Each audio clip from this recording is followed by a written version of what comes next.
I was sitting in my hotel room in Atlanta, going over the quarterly reports for my consulting business, when my phone rang.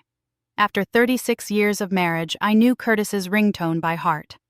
I smiled and picked up, expecting him to ask when I'd be home from my business trip. "Hello, honey," I said, setting down my reading glasses. "Gwendolyn." His voice was cold, formal. He never called me by my full name unless he was angry. "I'm calling to tell you that I'm divorcing you, and I've already sold the house." My blood turned to ice. "What did you say?" Curtis laughed, actually laughed, like he was enjoying every second of this. "You heard me right. I sold our apartment yesterday for $450,000. The papers are signed, the money's in my account, and Tanya and I are moving to Florida next week." Tanya. I'd heard whispers at church about Curtis being seen around town with some young woman, but I'd pushed those thoughts away. We'd been together since we were 25 years old. We'd built a life together, raised our children, survived my parents' deaths and his heart attack 5 years ago. How could he throw it all away? "Curtis, you can't just—" "Oh, but I can. And I did." His voice was smug, satisfied. "You've been so busy with your little consulting business, traveling all over the country, thinking you're some big shot. Well, while you were away playing businesswoman, I was handling the real business. The apartment is sold, Gwen. Done deal. When you get back to New York, you better start looking for somewhere else to live, because you won't have a home anymore." My hands were shaking so hard, I could barely hold the phone. Our apartment on the Upper West Side, the place where we'd raised our 2 children, where I'd nursed Curtis through his recovery, where I'd celebrated my 60th birthday just 3 months ago, gone. "How could you sell our home without telling me, without my signature?" Curtis laughed again, and the sound made my skin crawl. "That's the beautiful part, sweetheart. Remember when we refinanced last year? You were so worried about the interest rates, begging me to sign all those papers? Well, I signed them all right, but I didn't bother reading the fine print. Turns out I signed the deed transfer papers, too. The apartment's been in your name only for the past 8 months. "Wait, what did he just say?" "The apartment is in my name?" I whispered. "Was in your name. But that doesn't matter now because it's sold. Tanya found us a beautiful condo in Miami Beach, right on the water. She's 28, Gwen. 28 years old with her whole life ahead of her, and she chose me. Can you believe that? A young, beautiful woman wants to spend her life with me, not some dried-up old lady who's more interested in spreadsheets than her own husband." I felt like I was drowning. Curtis had been my whole world for over 3 decades. Yes, I'd started my consulting business 5 years ago after he retired. And yes, I traveled more now. But I thought he was proud of me. I thought he supported my independence. "The buyer is some young couple from Manhattan," Curtis continued. "They're so excited to move in next month. I told them all about the building, the neighborhood, how perfect it is for starting a family. They already transferred the deposit to my account. It's funny, Gwen. They asked about meeting you to get your signature, but I told them you were traveling for work again and that I had full authority to sell. They believed every word." My mind was racing. If the apartment was in my name alone, how could Curtis legally sell it? How could he sign papers for property he didn't own? But before I could ask, he continued, "You know what the best part is? I cleaned out our savings account too. All of it. The emergency fund, the vacation money, even that little nest egg you thought you were hiding from me. Tanya and I are going to live like royalty in Florida." "Curtis, please," I managed to say, my voice barely a whisper. "We can work this out. Whatever's wrong between us, we can fix it." "Don't throw away 36 years. 36 years of what? You running around the country, acting like you don't need me anymore?" "You used to depend on me, Gwen. You used to need me. Now you've got your own money, your own business, your own life. Well, guess what? Now I've got mine too, and it's with someone who actually appreciates me." I closed my eyes, trying to process what was happening. My husband of 36 years was leaving me for a woman 8 years younger than our daughter. He'd sold our home and stolen our life savings. In one phone call, my entire world had collapsed. "I've already moved out," Curtis said. "Tanya and I are staying at the Marriott downtown until our flight on Monday. The divorce papers will be served to you when you get back to New York. Well, when you get back to whatever hotel you'll be staying at, since you won't have a home anymore." "Where am I supposed to go?" I asked, hating how small my voice sounded. "That's not my problem anymore. You're a successful businesswoman now, right? You'll figure it out." He paused, and I could hear a woman's voice in the background, giggling. "Tanya." "Oh, and Gwen, don't bother calling me back. I'm blocking your number after this call. My lawyer will handle everything from now on." "Curtis, wait." The line went dead. I sat there in that hotel room, staring at my phone, wondering if I was having a nightmare. But the bedsheets were real under my fingers. The traffic sounds from Peachtree Street were real, and the crushing pain in my chest was definitely real. My husband had just destroyed our marriage in a 5-minute phone call, and he'd laughed while doing it. But as I sat there in shock, one thing Curtis had said kept echoing in my mind. "The apartment's been in your name only for the past 8 months." If that was true, then Curtis had just tried to sell property that didn't belong to him. And if he'd already taken money from buyers for an apartment he couldn't legally sell, then he might have just committed fraud. I picked up my phone and scrolled through my contacts until I found the number for Veronica Washington, the real estate attorney who'd handled our refinancing last year. It was almost 9 o'clock at night, but I knew Veronica worked late. She answered on the second ring. "Veronica, it's Gwendolyn Jenkins. I need to ask you about our refinancing paperwork from last year. Is it true that my apartment deed is in my name only?" There was a pause. "Gwendolyn?" "Yes, that's correct. Your husband signed the transfer paperwork as part of the refinancing process. The property has been in your sole name since March of last year. Why do you ask?" My heart started pounding, but this time it wasn't from shock. It was from something else entirely. Something that felt like hope. "Veronica," I said slowly, "I think my husband just tried to sell my apartment without my knowledge or consent, and he's already taken money from the buyers." Another pause, longer this time. When Veronica spoke again, her voice was sharp and professional. "Gwendolyn, if what you're telling me is true, your husband may have just committed real estate fraud. How quickly can you get back to New York?" I caught the first flight out of Atlanta the next morning, my hands still trembling as I gripped my carry-on bag. During the 2-hour flight, I kept replaying Curtis's cruel laughter in my head, but now it was mixed with something else: determination.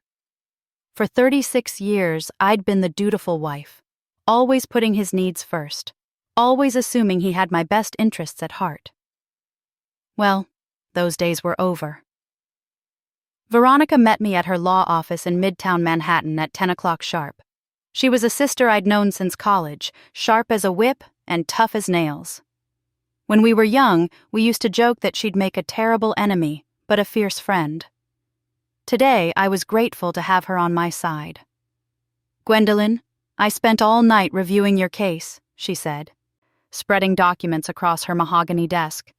"Your husband is in serious legal trouble.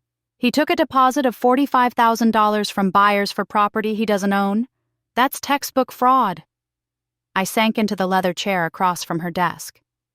What does this mean for me? It means we can have this sale declared invalid immediately. I've already prepared the paperwork. Veronica's eyes were blazing with righteous anger. "But first, tell me everything. When did this affair start? How long has he been planning this?" That's when the whole story came tumbling out. How Curtis had been distant since I started my consulting business.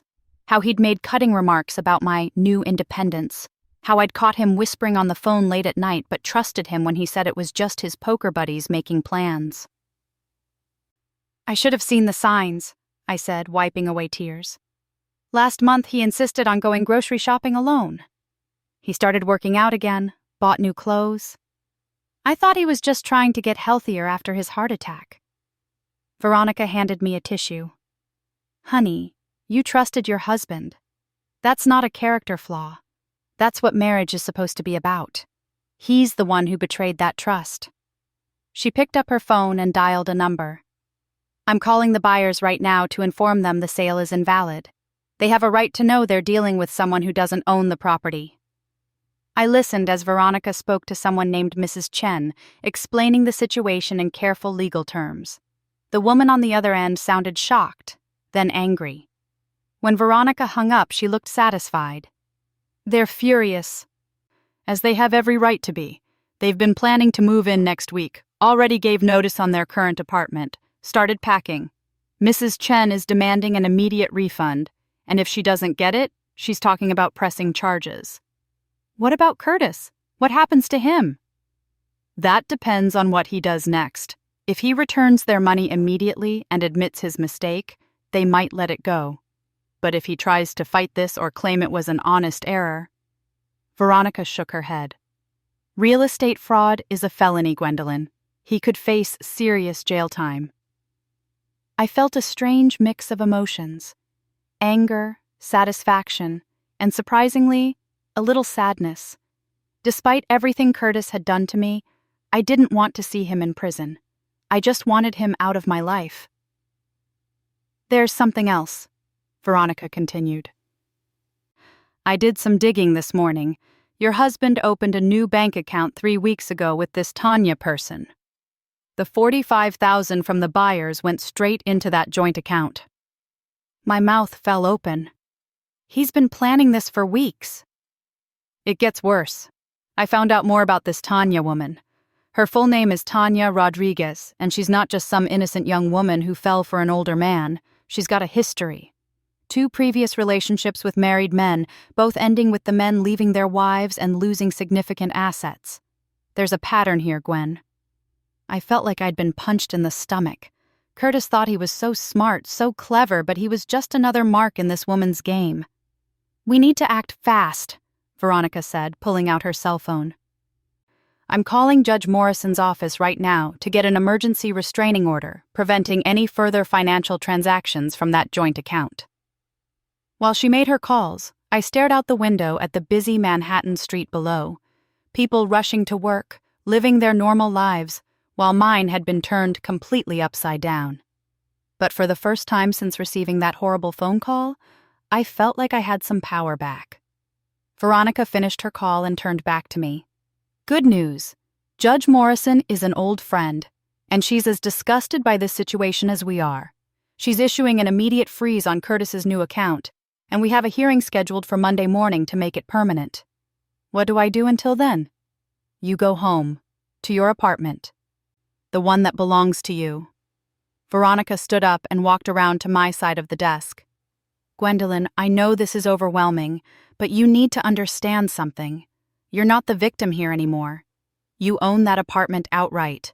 You have your own successful business, and you have the law on your side. Curtis picked the wrong woman to mess with. I took the subway back to the Upper West Side, my heart pounding as I climbed the steps to our building. Our doorman, Felipe, looked confused when he saw me. Mrs. Jenkins, Mr. Jenkins said you wouldn't be back for a while. He moved out yesterday with a lot of boxes. It's a long story, Felipe, I said, heading toward the elevator. But this is still my home.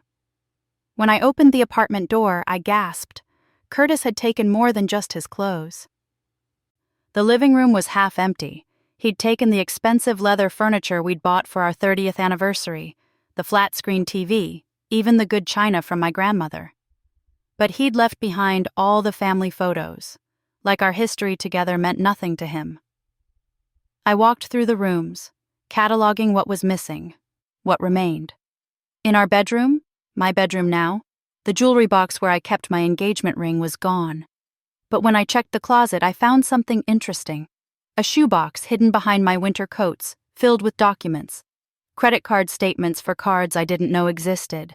Hotel receipts dating back 6 months. Restaurant bills for expensive dinners I'd never attended. And photographs. Curtis and Tanya at fancy restaurants, on weekend trips, looking like a couple without a care in the world. The receipts told a story. Curtis had been spending our savings on this affair for months. Expensive hotels in Atlantic City, designer jewelry from Tiffany's, weekend trips to the Hamptons, all charged to credit cards he'd hidden from me, using our joint savings account to pay them off. My phone rang, startling me out of my investigation. It was an unknown number. "Hello? Is this Gwendolyn Jenkins?" The voice was young, female, and angry. "Yes. Who is this?" "This is Tanya Rodriguez. I think you and I need to talk." I gripped the phone tighter. "What do you want?" "I want to know why you're trying to ruin Curtis's life. He told me all about you, how controlling you are, how you've been trying to take everything from him. Well, I'm not going to let that happen." The audacity of this woman was breathtaking. "Excuse me, but Curtis is my husband, and he tried to sell my property without my permission. That's fraud." "Your property?" Tanya laughed, but it wasn't a happy sound. "Curtis told me he owned that apartment. He said you two were getting divorced and he was entitled to sell it as part of the settlement." So Curtis had been lying to her too. Interesting. "Tanya, I hate to break it to you, but Curtis doesn't own our apartment. It's been in my name only for almost a year. When he sold it to those buyers, he committed a serious crime." There was silence on the other end of the line. "That's impossible," Tanya finally said, but her voice was less certain now. "Curtis showed me the deed. He said his name was on it. Then he showed you a fake document. The real deed is registered with the city, and only my name is on it." Another long pause. "You're lying." "Am I? Then why don't you ask Curtis to show you the actual bank transfer from the sale? Ask him why the buyers are demanding their money back. Ask him why a judge just froze the bank account he opened with you." I heard her sharp intake of breath. "What bank account freeze?" "The one that happened this morning. The $45,000 Curtis took from those buyers. It's evidence in a fraud investigation now. I hope you didn't spend any of it, because you might have to give it back." The line went dead. Tanya had hung up on me, but I could tell she was shaken. Good. Let her start asking Curtis some hard questions. I was just putting the phone down when I heard keys in the front door. My blood turned to ice. Only Curtis had keys to this apartment, but he'd told me he was staying at a hotel until Monday. Why was he here now? I heard the door open, followed by Curtis's voice and laughter. But he wasn't alone. I could hear a woman's voice, too. Tanya. They were both here, in my apartment, talking and laughing like they owned the place. "Told you it was perfect," Curtis was saying. "Wait until you see the view from the bedroom. We're going to be so happy here." They were moving in. Right now, today, Curtis was trying to move his girlfriend into my apartment, thinking he'd pulled off the perfect scheme. I grabbed my phone and quickly texted Veronica. "They're here. Curtis and Tanya are in my apartment right now." Her response was immediate. "Don't confront them alone. I'm calling the police and heading over now." But I'd been quiet and careful for too long. Curtis thought I was weak, thought I'd just accept whatever he dished out. He was about to learn just how wrong he was. I walked out of the bedroom and into the living room where Curtis and Tanya were standing by the window, admiring the view of Central Park. "Hello, Curtis," I said calmly. Both of them spun around, shock written all over their faces. "Welcome to my apartment." Curtis's face went white as a sheet when he saw me standing in the doorway. Tanya looked confused, glancing between us like she was trying to figure out what was happening. "Gwen, what are you doing here?" Curtis stammered. "I thought you were in Atlanta until next week." "I came home early, to my apartment." I emphasized those last two words, staring directly at Tanya. "You know, the apartment you tried to sell without my permission." Tanya stepped closer to Curtis, her designer heels clicking on the hardwood floor. She was exactly what I'd expected. Young, beautiful, with long dark hair and expensive clothes that Curtis had probably bought for her. But there was something else in her eyes now. Doubt. "Curtis, what is she talking about?" Tanya asked. You said this was your apartment. You said you owned it. Curtis ran his hand through his gray hair, the same nervous gesture he'd done for 36 years whenever he was caught in a lie. Tanya, sweetheart, let me explain. There's nothing to explain, I interrupted. Curtis, you tried to sell property that belongs to me. You took $45,000 from buyers for an apartment you have no legal right to sell. That's fraud. That's impossible, Tanya said, but her voice was shaking. Curtis showed me the paperwork. He said, he lied to you. Just like he lied to me for months. I pulled out my phone and showed them Veronica's text messages. My lawyer has already had the sale declared invalid. The buyers are demanding their money back, and there's a fraud investigation starting Monday morning. Curtis's face was getting redder by the minute. Gwen, you don't understand. We can work this out. The buyers don't have to know. They already know, I shouted, losing my calm composure for the first time. I've been married to you for 36 years, Curtis Jenkins. 36 years. I supported you through your heart attack. I put you through business school. I raised your children while you built your career. And this is how you repay me? By stealing from me and moving your girlfriend into my home? Tanya was staring at Curtis now, and I could see the pieces clicking into place in her mind. Curtis, that phone call this afternoon, someone called asking about a bank account freeze. You said it was a mistake, that your ex-wife was just being vindictive. She's not my ex-wife yet, Curtis said weakly. And she never signed any divorce papers, did she? Tanya's voice was getting louder. You told me she agreed to the divorce. You told me she was giving you the apartment as part of the settlement. You've been lying to me this whole time. I almost felt sorry for her. Almost. Tanya, how much money have you put into this relationship?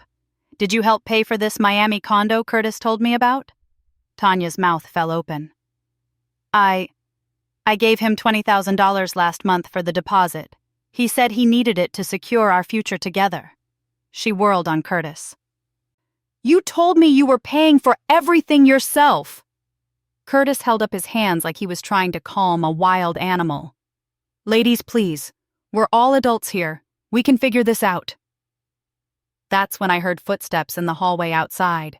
Heavy, official-sounding footsteps. Veronica must have called the police like she'd promised. Actually, Curtis, I think the NYPD is going to figure this out for us.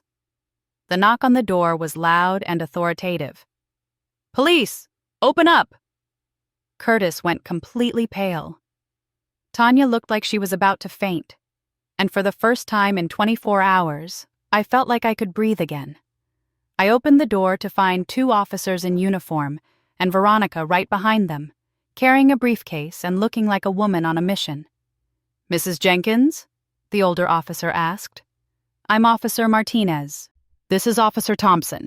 We understand there's been some unauthorized entry into your apartment? Yes, I said, stepping aside to let them in. My husband tried to sell my apartment without my permission, and now he and his girlfriend are here trying to move in.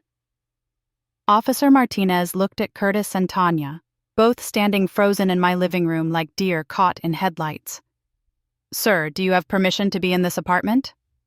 Curtis opened his mouth, then closed it again. For 36 years, he'd always had an answer for everything. Now he was speechless. Veronica stepped forward, all business.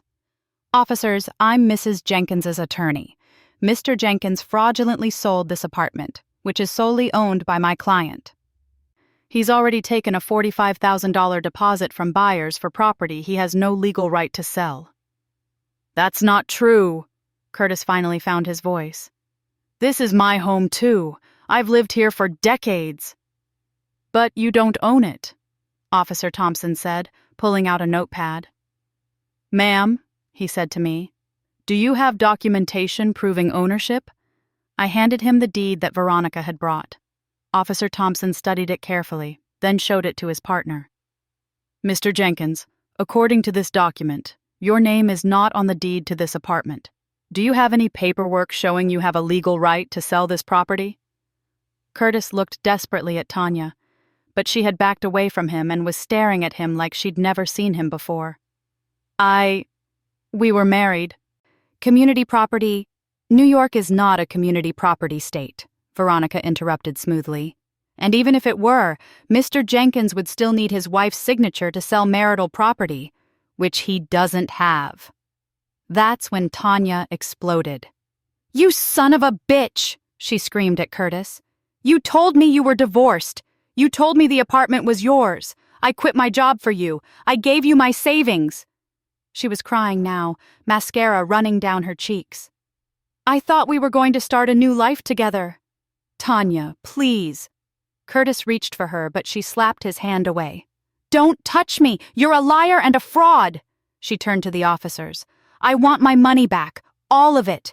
The $20,000 I gave him, and whatever's left from that fraudulent sale." Officer Martinez was writing everything down. "Ma'am, you'll need to file a separate complaint about your personal financial losses. But right now, we need to address the immediate situation. Mr. Jenkins, you're going to need to come with us." "Wait, what? You're arresting me?" "You've committed real estate fraud, sir. That's a felony. You took money for property you don't own and had no legal right to sell." As the officers handcuffed Curtis, he looked at me with something I'd never seen before: desperation. "Gwen, please, we can work this out. Don't let them do this to me." For just a moment, I felt the old urge to save him, to protect him, like I'd been doing our entire marriage. But then I remembered his laughter on the phone, his cruel words about my little consulting business, his plans to leave me homeless while he started a new life in Florida. "You did this to yourself, Curtis," I said quietly, "when you decided our 36 years of marriage meant nothing to you." As they led him away, Tanya was gathering her purse and coat. "Mrs. Jenkins," she said, not meeting my eyes. "I'm sorry. I didn't know he was still married. He told me you two had been separated for years." I studied her face. She looked genuinely upset, genuinely shocked. Maybe she really had been fooled too. "Tanya, can I give you some advice?" She nodded, wiping her eyes. "Get a good lawyer. Get your money back. And next time, if a married man tells you he's getting divorced, wait until you see the actual divorce papers before you believe him."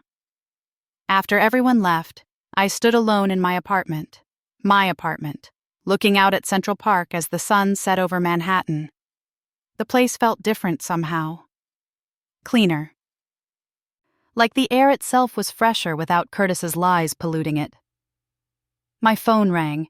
It was my daughter Keisha calling from Seattle. "Mom, I just got the strangest call from Dad. He said something about being arrested. What's going on?" I took a deep breath. It was time to tell my children the truth about their father. All of it. 3 months later, I was sitting in the same spot by my living room window, but everything had changed. The divorce was finalized. Curtis had signed the papers from jail, where he was serving 18 months for real estate fraud. The buyers had gotten their money back, though it took liquidating some of Curtis's retirement accounts to cover it. Tanya had filed her own lawsuit and recovered most of her money. Last I heard, she'd moved to California and was working as a real estate agent herself. Apparently, getting scammed had taught her a lot about the business. My consulting company was thriving. Without Curtis's constant criticism and demands for attention, I'd been able to focus completely on my work. I'd just landed my biggest contract yet, helping a Fortune 500 company restructure their operations. But the best part was the freedom. I could travel when I wanted, eat what I wanted, decorate my apartment however I pleased. I'd joined a book club at the local library and made friends with women my own age who had their own interests and opinions. I'd even started taking salsa dancing lessons on Thursday nights. Keisha had flown in from Seattle last week just to take me to dinner and tell me how proud she was of me. "Mom," she'd said, "I've never seen you this happy. You're glowing." She was right. At 64 years old, I was finally living life on my own terms. The doorbell rang, interrupting my thoughts. It was Felipe from the front desk. "Mrs. Jenkins, there's a delivery for you. Flowers." The card read, To a brilliant and courageous woman, thank you for showing me what real strength looks like. Veronica. I smiled and placed the bouquet on my dining room table, right where Curtis's boring golf magazines used to sit. Then I opened my laptop to work on my latest project proposal. Curtis had thought he was so clever, so powerful, destroying my life with one phone call. He'd laughed at me, called me a dried-up old lady who was more interested in spreadsheets than her husband. Well, he'd been right about one thing. I was very interested in spreadsheets, especially the ones showing my growing bank account and thriving business. As for being dried up, Curtis had no idea what he'd lost when he threw away our marriage. But I knew exactly what I'd gained when I threw him out of my life. I was free. I was successful. I was happy. And I was just getting started.